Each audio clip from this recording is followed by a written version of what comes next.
Eu queria convidar você que está aqui a abrir sua Bíblia ou conectar o seu equipamento, o texto de Daniel, capítulo 6. As crianças conhecem essa história de cor, porque é a história, o momento em que Daniel vai para a cova dos leões. Mas há todo um contexto. As crianças sabem que Daniel foi levado para as covas dos leões, mas como foi que isso aconteceu? Por que que isso aconteceu? Qual era a agenda que estava por trás desse desafio? Nós estamos pregando uma série de mensagens intitulada Permanecendo Firmes em um Mundo Hostil. E há aqueles que não reconhecem a hostilidade desse mundo. Tem gente que não consegue perceber a hostilidade desse mundo. Esse mundo é hostil contra o cristão, contra o cristianismo. Mas não é de hoje, isso vem de longe. Desde a Babilônia, na verdade, desde o Éden, quando o pecado dominou a raça humana, a Bíblia faz uma promessa que da semente da mulher nasceria um que esmagaria a cabeça da serpente. A oposição ao cristianismo vem do início da humanidade e nunca deixou de existir. Daniel capítulo 6, versículos de 1 a 10 nos diz assim: Dário achou por bem nomear 120 sátrapas para governar todo o reino, e designou 3 supervisores sobre eles, um dos quais era Daniel. Os sátrapas tinham que prestar contas a eles para que o rei não sofresse nenhuma perda. Ora, Daniel se destacou tanto entre os supervisores e os sátrapas por suas grandes qualidades, que o rei planejava tê-lo à frente do governo de todo o império. Diante disso, os supervisores e os sátrapas procuraram motivos para acusar Daniel em sua administração governamental, mas nada conseguiram. Não puderam achar nele falta alguma, pois ele era fiel, não era desonesto nem negligente. Finalmente esses homens disseram: jamais encontraremos algum motivo para acusar esse Daniel, a menos que seja algo relacionado com a lei do Deus dele. E assim, os supervisores e os sátrapas, de comum acordo, foram falar com o rei. Ó rei Dário, vive para sempre. Todos os supervisores reais e prefeitos, os sátrapas, os conselheiros, os governadores, concordaram que o rei deve emitir um decreto ordenando que todo aquele que orar a qualquer Deus ou a qualquer homem nos próximos 30 dias, exceto a ti, ó rei, seja atirado na cova dos leões. Agora, ó rei, emite o decreto e assina-o para que não seja alterado, conforme a lei dos medos e dos persas, que não pode ser revogada. E o rei Dário assinou o decreto. Quando Daniel soube que o decreto tinha sido publicado, foi para casa, para o seu quarto, no andar de cima, cujas janelas davam para Jerusalém, e ali fez o que costumava fazer. 3 vezes por dia, ele se ajoelhava e orava, agradecendo ao seu Deus. Esse texto, capítulo 6 de Daniel, precisa ser compreendido, porque as coisas mudaram na Babilônia. Primeiro, precisa precisamos entender que o governo da Babilônia foi alterado. Quem governa agora na Babilônia são os medos e os persas. O rei Nabucodonosor, que nós já estudamos nos capítulos anteriores, que tinha cercado Jerusalém, ele foi tirado do trono. E aí, agora assume um outro governo. Antes dos medos e dos persas, tinha reinado na Babilônia o filho de Nabucodonosor. E aquele menino que governava, ele tomou atitudes que trazia constrangimento à nação de Israel que ali estava. E nós vimos exatamente que, hoje pela manhã, se não me engano, vimos isso, não é aí? Pesado fostes na balança e encontrado em falta. O filho de Nabucodonosor tinha profanado os utensílios do templo, tinha adorado outros deuses, e naquele contexto, Amão escreveu na parede, e ele teve sua vida julgada naquele momento, e aí ele sofreu exatamente consequências de não levar Deus a sério. O texto que nós falamos hoje pela manhã diz que Belsazar se embriagou, profanou, adorou outros deuses, e uma mão escreveu na parede Mene, Tekel, Parzim. É como se você estivesse prestando atenção a esse sermão e uma mão na parede escrevesse exatamente o juízo sobre sua vida, o juízo sobre a minha vida. E naquele momento houve o juízo de Deus. Interessante que essa história nos revela que Deus é fiel. O que a história nos revela sobre a fidelidade de Deus? A história nos revela que mesmo na direção de outro governo, Deus permanece fiel. O povo de Israel sai de Judá, é trazido cativo para a Babilônia, e aqui o rei Nabucodonosor tem encontros transformadores com Deus, decreta que o Deus de Daniel será o Deus adorado. Aí muda o governo, vem o filho dele, e o filho dele então profana os elementos do templo, e a justiça de Deus recai sobre ele. E agora começa um novo governo, o governo dos medos e dos persas. O que podemos aprender com essa história? E a lição de hoje, e o tema de hoje, é como a gente consegue manter os valores, como devemos manter os nossos valores em um tempo hostil. O nosso tema é mantendo nossos valores em tempos difíceis. Primeira coisa que a gente pode aprender com esse texto é que a nossa fidelidade a Deus pode produzir inveja. Isso mesmo. Quando alguém vê uma pessoa fiel a Deus, isso pode produzir inveja. É mais ou menos assim, às vezes a gente pensa, uma pessoa se converte a Deus, mas não se converte na nossa igreja, se converte em outra igreja. E alguns podem ter inveja porque não se converteu na nossa igreja.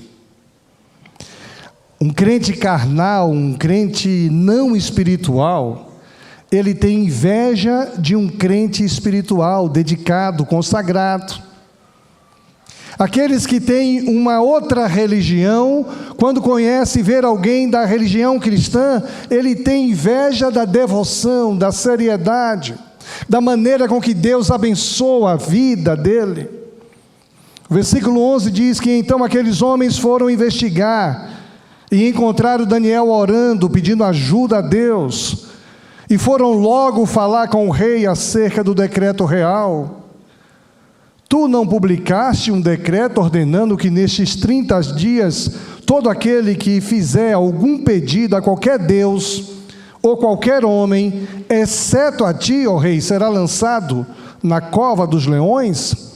O rei respondeu: o decreto está em vigor, conforme a lei dos medos e dos persas.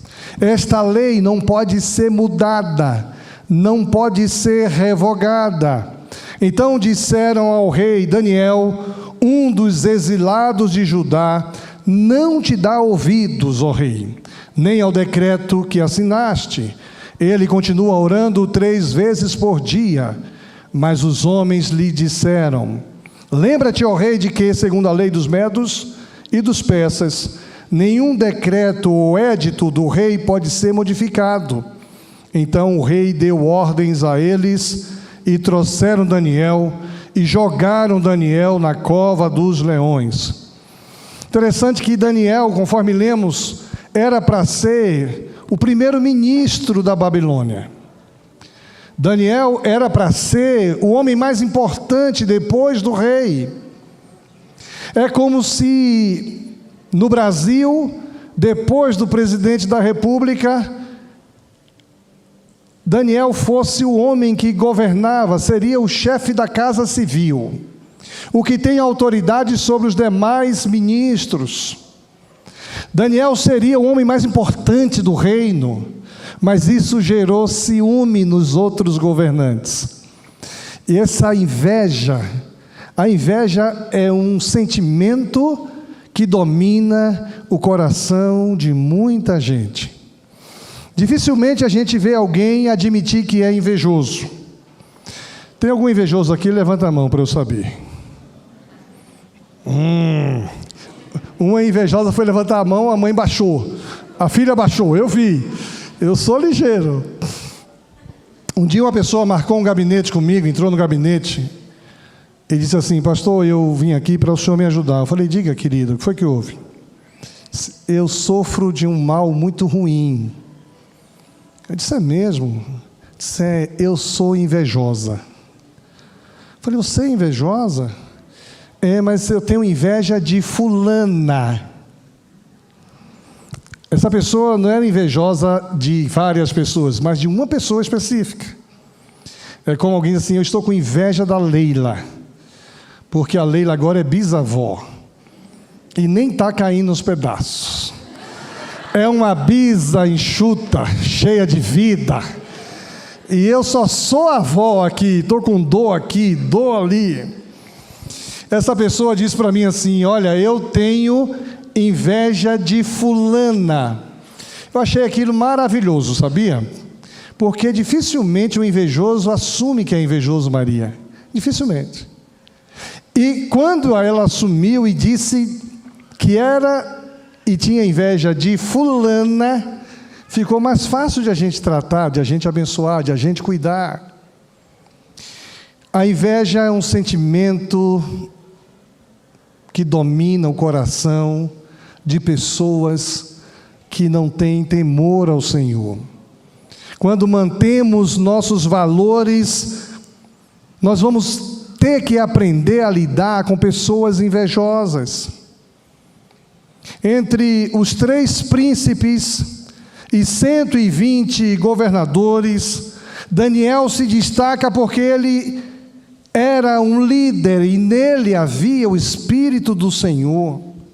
O rei Dário pretende elevar Daniel sobre todos os outros governadores, mas tomados pela inveja, não aceitaram a decisão do rei. E antes ainda que o rei constituísse Daniel como um principal líder, 122 contra 1 tramaram, armaram, criaram uma atmosfera difícil.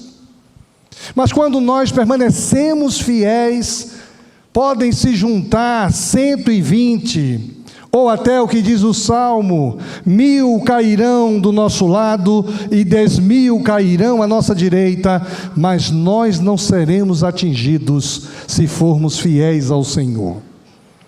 O desafio é que a gente seja fiel ao Senhor.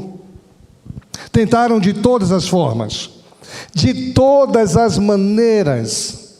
Não encontraram nada que desabonasse Daniel, senão algo contra a lei do seu Deus. Eu achei esse texto interessante. Não há nada da lei de Dário, não há nada da lei moral, não há nada da lei sacerdotal instituído pelos deuses pagãos. A única maneira de pegarmos Daniel é contra a lei do seu Deus. Quando nós somos fiéis ao Senhor, a única maneira de tentarem nos pegar é contra a lei de Deus. Porque a lei de Deus, ela exige de nós um coração quebrantado, contrito, humilde. Exige de nós uma busca sincera, uma busca desprendida. A gente busca o Senhor não para receber em troca o que Ele tem a nos dar. A gente busca o Senhor porque Ele quer enxergar o nosso coração. E o coração quebrantado e contrito, Deus não desprezará. Foram até o rei, começaram a bajular o rei Dário. Uma das coisas que eu me preocupo são com pessoas bajuladoras. Regra geral, os bajuladores têm uma segunda intenção. Não é assim? Você já viu aquele filho que não é tão obediente, não é tão dedicado, e de repente ele chega todo obediente, todo dedicado, toma a benção, benção mãe, benção pai, providencia o café do pai, quer tirar o sapato do pai. Aí o pai já diz: o que é que você quer, meu filho? Porque você não é assim, você quer me bajular na hora de ter. Eu tenho uma ovelha aqui, que eu não vou dizer o nome dela, mas toda vez que ela quer alguma coisa comigo, ela chega: pastorzinho querido, pastorzinho querido. Eu digo: o que é que você quer, João? O que é que você quer, rapaz? O que é que você quer? O senhor pode fazer isso? Eu falei: pode, posso.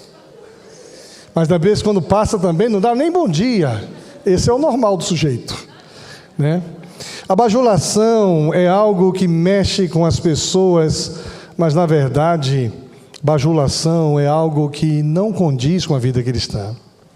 Quantos cristãos estão na igreja e que gostam de serem bajulados, chaleirados, para poder fazer as coisas, e isso é um perigo. Uma igreja como a nossa, que temos e trabalhamos com pessoas voluntariamente, servas do Senhor. Interessante que na quinta-feira, estávamos aqui já com o discipulado do Guerreiros, e tinha um grupo de pessoas arrumando aqui os ambientes para o retiro das crianças. Saíram daqui quase meia-noite. Quando chego na sexta-feira, a cozinha ali, o pessoal preparando aquele caldo de mandioca delicioso, o bolo para a gente viver aquela vigília gostosa, o pessoal ensaiando, depois ficaram aqui arrumando o salão. Ontem de manhã, o dia todo, ontem à noite, dormiram aqui com as crianças, e cada um cumprindo o seu papel. Agora, quando a gente vê uma pessoa que pode ajudar, mas só ajuda se for adulada, se for instigada, se for bajulada, isso não agrada a Deus. Quem vive para sempre é Deus. Os governadores se reúnem e dizem: ó rei, vive para sempre. É uma saudação à divindade do rei naquela época, mas só quem vive para sempre é o Senhor Deus. Procuraram ir até o rei Dário para fazer pressão, para pressioná-lo a cumprir uma ordem, uma determinação. Os 122 líderes foram até o rei para fazer pressão, de forma que o rei escrevesse um decreto com o objetivo de prejudicar alguém.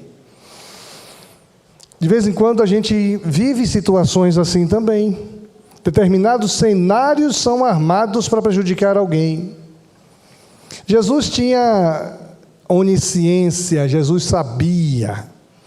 Mas às vezes a gente precisa de discernimento para perceber se o que está sendo armado é para abençoar ou para prejudicar.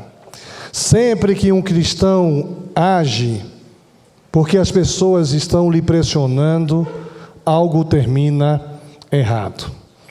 Sempre que você age porque alguém está te pressionando, algo termina errado. Lembra de Moisés? Quando o povo no deserto pediu água a Moisés, o povo pressionou Moisés. Tu nos trouxeste a este lugar para nos matar de fome e de sede. Moisés, sendo pressionado pelo povo, vai buscar ao Senhor e Deus diz: Moisés, fala à rocha e a rocha dará água. Mas Moisés, pressionado, bateu na rocha. E quando bateu na rocha, isso custou muito caro. Ele não pôde entrar na terra prometida. Desde cedo eu já aprendi a não ceder pressão. Desde cedo. E o meu filho, quando era criança, queria uma coisa. E toda criança, quando quer uma coisa, ele faz uma birra. Algumas crianças choram. E eu dizia: se chorar não ganha nada. E ele então entendeu isso. E aqui na igreja, toda vez que alguém me pressiona, eu digo: olha, estou fora. Já viu aquela proposta assim: pastor, é pegar ou largar? Pastor, você não pode perder essa oportunidade. É pegar ou largar. Eu falei: eu vou orar sobre isso, vou pensar. Não vai dar tempo. Eu digo: larguei. Eu não cedo à pressão. Desde criança aprendi isso. Nós não devemos reagir pressionados.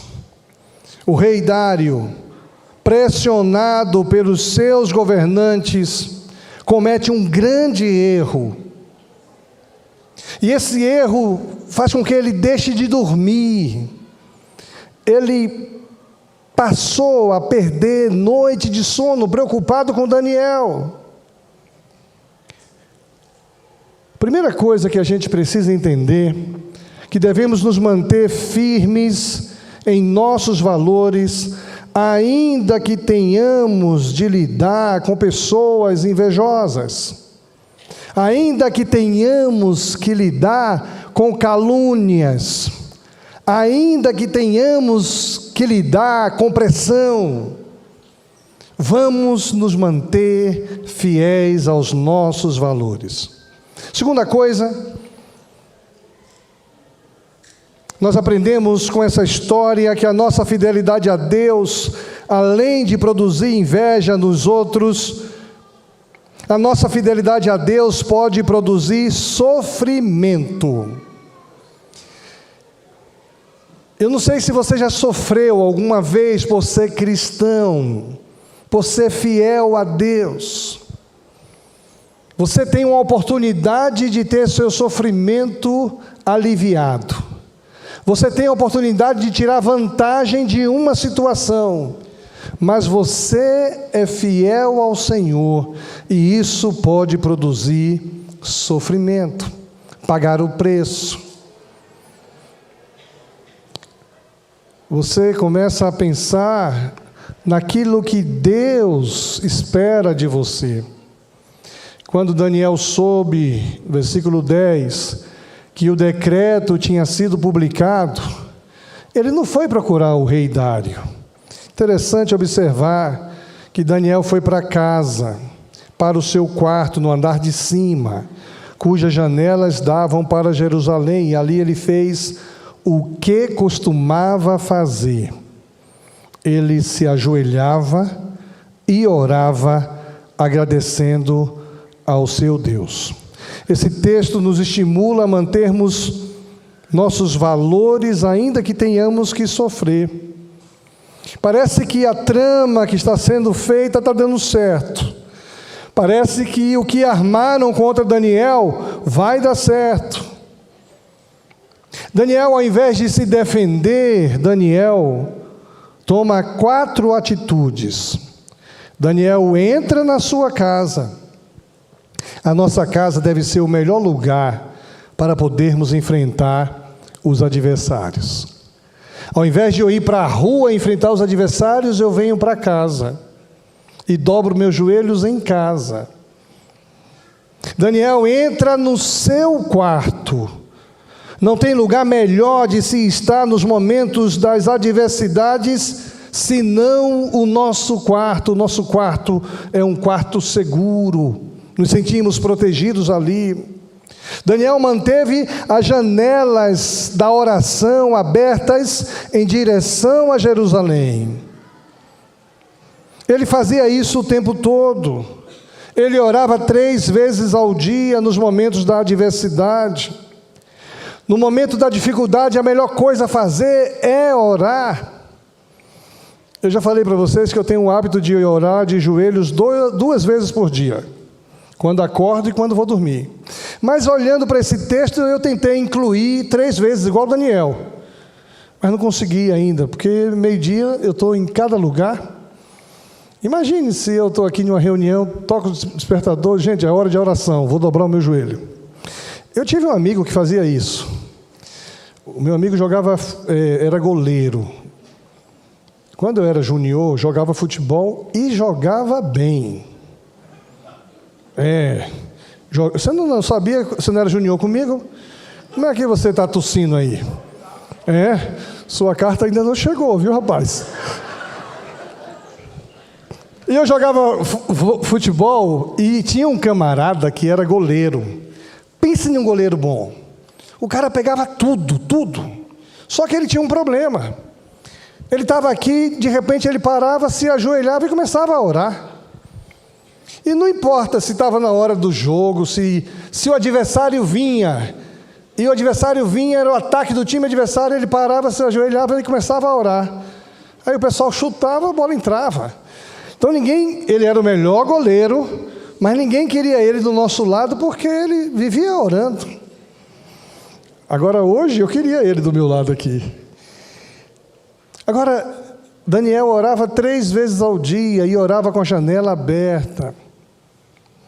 As pessoas viam Daniel orando para Jerusalém, olhando para Jerusalém, orando de joelhos ali. E aí tramaram. Daniel manteve as janelas da oração aberta. Ele poderia ter fechado a janela, mas ele preferiu manter a janela aberta. Às vezes a gente tem constrangimento de orar. Eu já contei para vocês, quando eu era gerente da Hermes Macedo, e eu sempre almoçava com outros gerentes. Um dia veio almoçar comigo o diretor de um jornal, Jornal do Bacaxeri. E na hora da oração, eu fiz uma oração silenciosa, discreta. E aí, quando ele chega, ele diz assim: 1 minutinho só, pastor. E aí ele fez um gesto e começou a fazer uma careta e um barulho, porque ele era de uma outra religião não cristã. E ele fazia... E aquilo me ensinou uma lição. Eu que sou servo do Deus vivo, tinha constrangimento de orar ao Deus do céu, e aquele rapaz que acreditava em um Deus que já morreu, o túmulo desse Deus está lá no Oriente, na Índia, fazia a sua devoção. Daquele dia em diante eu comecei a orar independente de onde estiver. Às vezes eu estou em um restaurante, em uma churrascaria, em uma pizzaria, Eu disse, só um minutinho só que nós vamos orar aqui. Daniel não fechou as janelas. Daniel, por 3 vezes, ele dava graças a Deus. A melhor coisa a fazer nos momentos de dificuldades é dar graças a Deus. Em alguns desses momentos, os invejosos encontraram Daniel orando, os invejosos encontraram Daniel suplicando a Deus.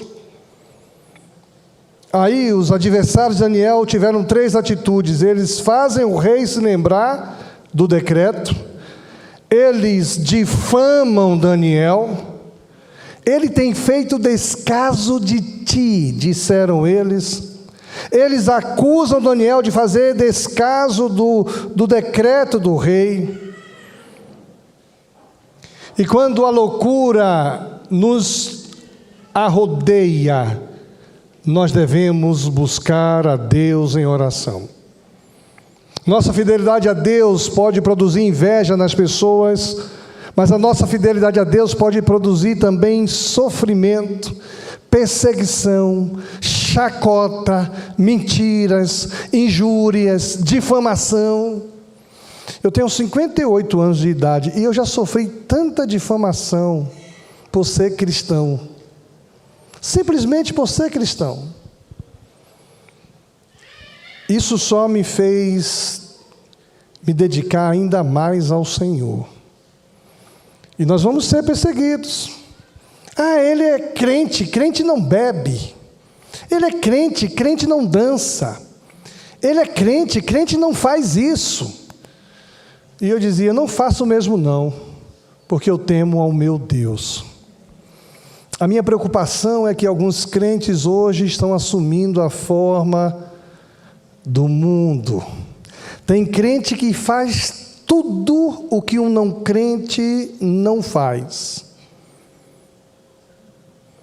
E quando vê um amigo, um irmão, um colega da igreja não fazendo, começa a ter inveja, começa a difamar, começa a criticar, começa a negativar. A Bíblia diz que nós devemos evitar a aparência do mal. Tem coisas que não são mal, mas parecem mal. O crente verdadeiro deve evitar a aparência do mal. Tem gente que produz escândalo na vida dos outros. E a Bíblia diz que melhor seria amarrar uma corda no pescoço e jogar-se nas profundezas do mar, do que escandalizar a um desses pequeninos. Tem coisa que eu não faço, não é porque é pecado, não é porque é ruim, mas pode parecer ruim. Tem alguns vocábulos que eu não falo, porque não fica bem para um crente falar. Tem algumas posturas que eu não posso admitir e fazer, porque vai escandalizar os outros. A Bíblia diz, se você comer carne escandaliza seu irmão, não coma carne. Amanhã nós temos um churrasco aqui. O nosso churrasco tem carne bovina, carne suína, carne de frango. É um churrasco maravilhoso, por apenas R$35. Mas vamos supor que amanhã alguém seja convidado e venha para cá, uma pessoa que nunca entrou em uma igreja, e aí diz assim, pastor, estou trazendo aqui um amigo meu, ele não come carne de porco.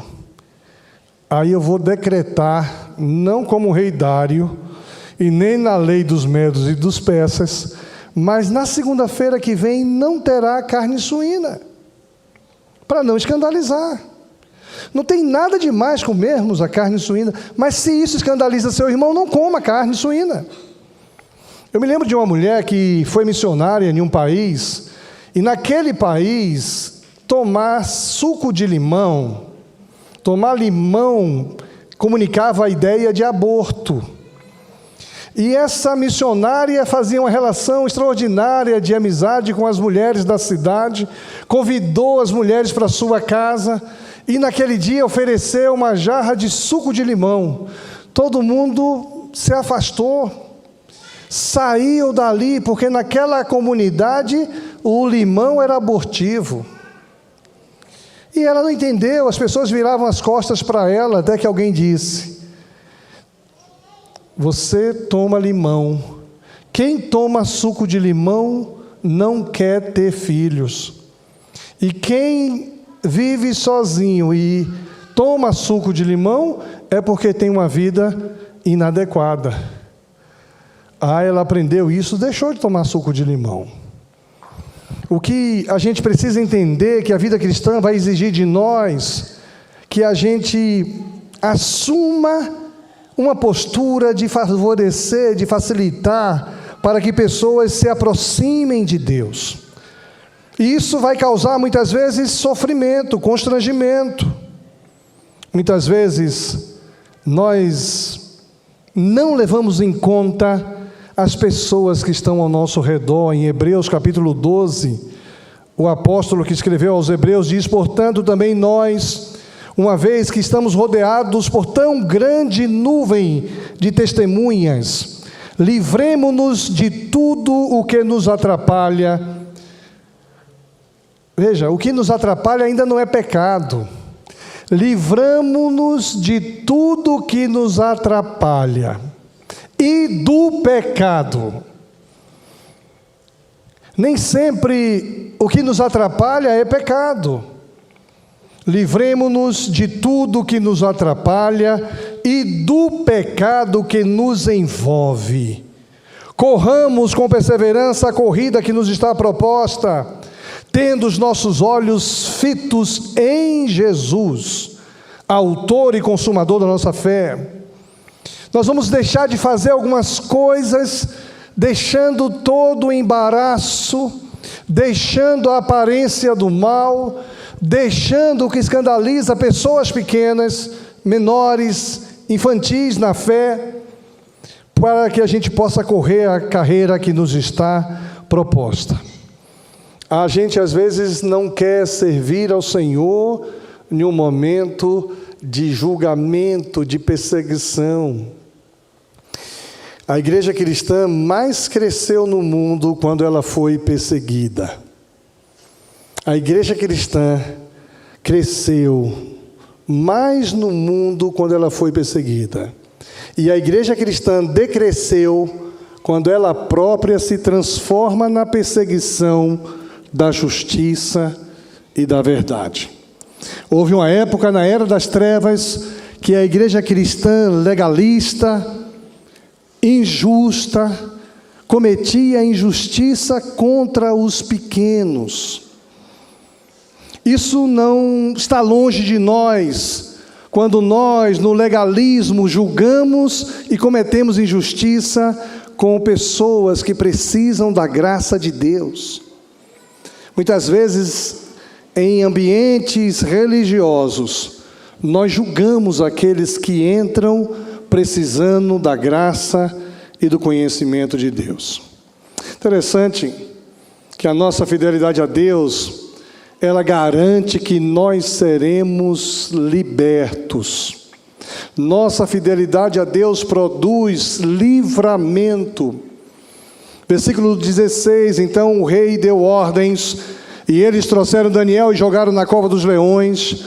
O rei, porém, disse a Daniel: que o seu Deus, a quem você serve, continuamente o livre. Depois jogaram Daniel na cova dos leões. Semana passada eu estava na selva amazônica. Estava em Paraopebas, subi a Carajás. Fiquei impressionado com a riqueza mineral daquela região.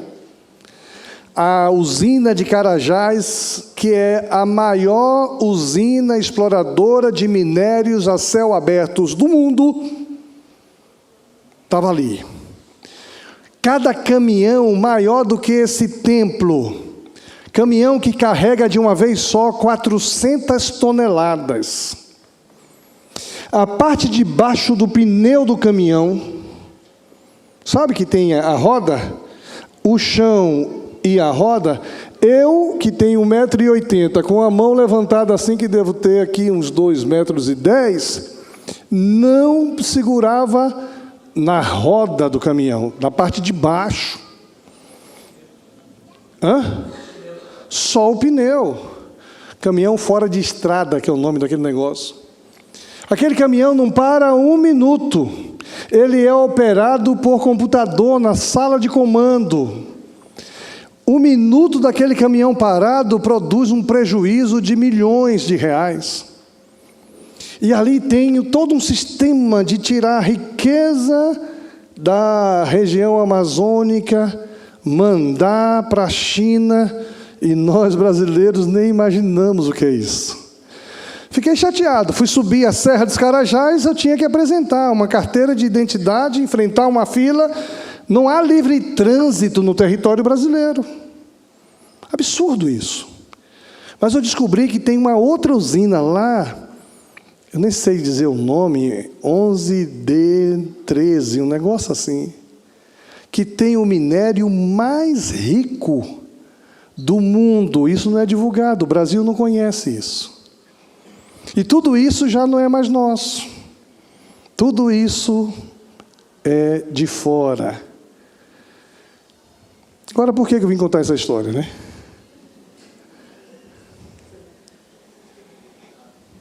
Deixa eu ver o meu esboço aqui.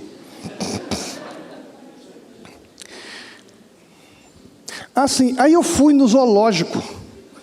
Fui no zoológico lá de Carajás. Gente, a onça, coisa mais linda. E eu assim, pertinho de uma onça. E tem gente que tem coragem de mamar em uma onça acordada.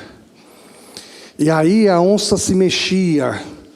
Eu vou até publicar no meu Instagram hoje a cena da onça pescando. A agilidade, a ferocidade, como os felinos são ágeis, perigosos.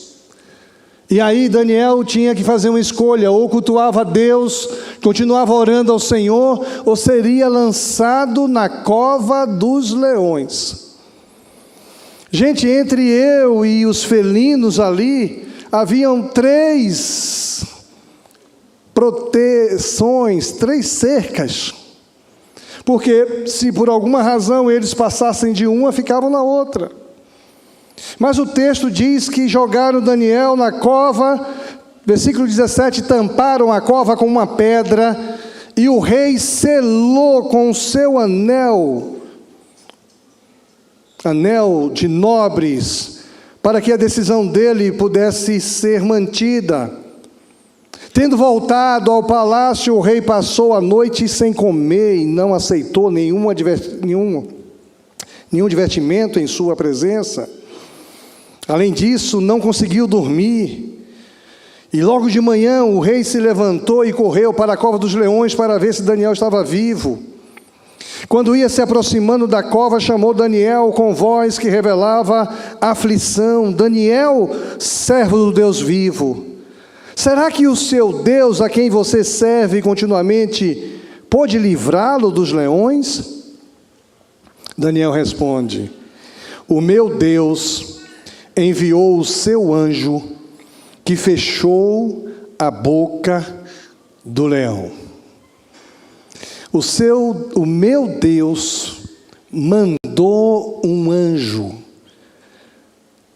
que selou a boca do leão. E a gente que vê essa imagem, essa cena, os leões estão ali silenciosamente, caladinhos, e Daniel passeando no meio deles.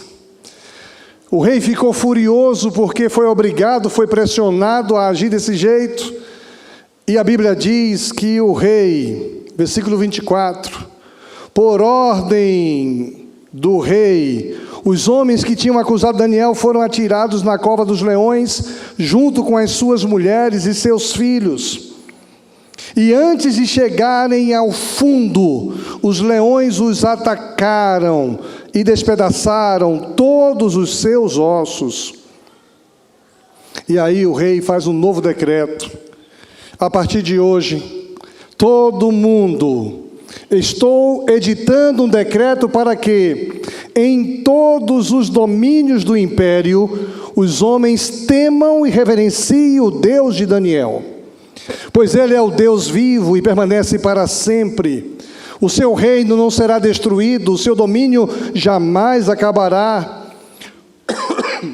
Ele livra e salva. Ele faz sinais e maravilhas nos céus e na terra. Ele livrou Daniel do poder dos leões.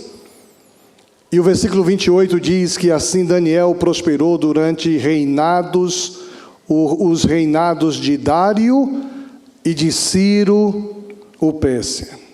Interessante que a gente vai olhando para essa história e a gente vai percebendo que ainda que soframos perseguição, ainda que soframos circunstâncias difíceis, e hoje tem sido assim, nossa fidelidade a Deus gera inveja, gera perseguição, mas o Senhor nos livra de tudo isso. Palavra nessa noite para você, que os valores do cristianismo precisa ser vivido. Ainda que você enfrente pessoas invejosas, ainda que você seja alvo de perseguição, de maldizeres, de xingamentos. Eu peguei um áudio que eu tenho aqui, mostrei antes de ontem, para um pastor amigo meu, de um camarada que me chama de covarde, de criminoso, de bandido. Você é um bandido. Quando eu mostrei esse áudio para esse colega, ele ficou estarrecido. Por que eu fui acusado de criminoso, de bandido, de um homem mau? Porque no período das eleições, eu não me posicionei publicamente a favor de A e a favor de B. E o princípio bíblico, o princípio dos batistas é que esse púlpito não pode se envolver com política. A palavra de Deus é clara. Cada um tem a sua consciência, cada um vote como quiser. Mas essa pessoa irada, e ele é de um dos lados. Aí fui xingado de tudo quanto é nome. Depois do outro lado também fui xingado de tudo quanto é nome. Se eu tivesse assumido um lado, teria sido xingado. Se eu não assumisse lado nenhum, fui xingado. Mas eu preciso ter minha consciência tranquila. Nós precisamos trilhar o caminho que Deus tem para nós com os nossos valores. Gosto muito de uma música que tem tocado por aí. Meu sonho é tocar essa música aqui. Não caminhamos pelo que vemos. Nós somos pressionados, mas não desanimados. Perplexos, mas não desesperados. Nós estamos de pé. Perseguidos, mas não abandonados. Abatidos, mas não destruídos. Estamos de pé. Não caminhamos pelo que vemos. O que nos move é o que nós cremos. Nós somos nação santa. Somos a igreja. Vivemos por fé, estamos de pé, perseguidos, mas não abandonados, abatidos, mas não destruídos, estamos de pé. Não caminhamos pelo que vemos, o que nos move é o que nós cremos. Nós somos a nação santa, somos a igreja do Senhor. A perseguição não parou a igreja. O Coliseu não parou a igreja. Os leões não pararam a igreja do Senhor. O inferno não pôde prevalecer. Nós vamos avançar.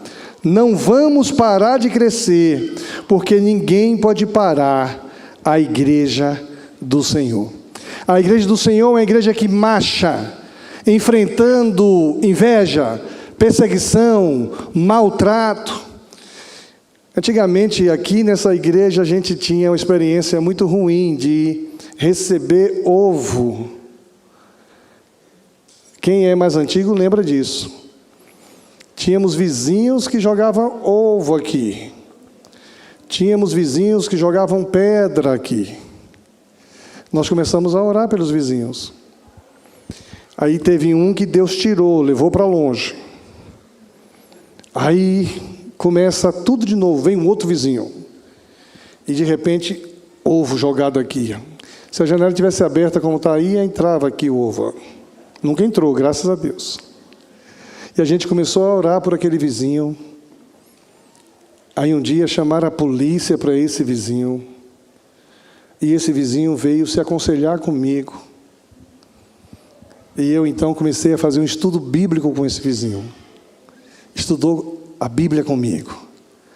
E aí, aquele vizinho entregou a vida a Jesus.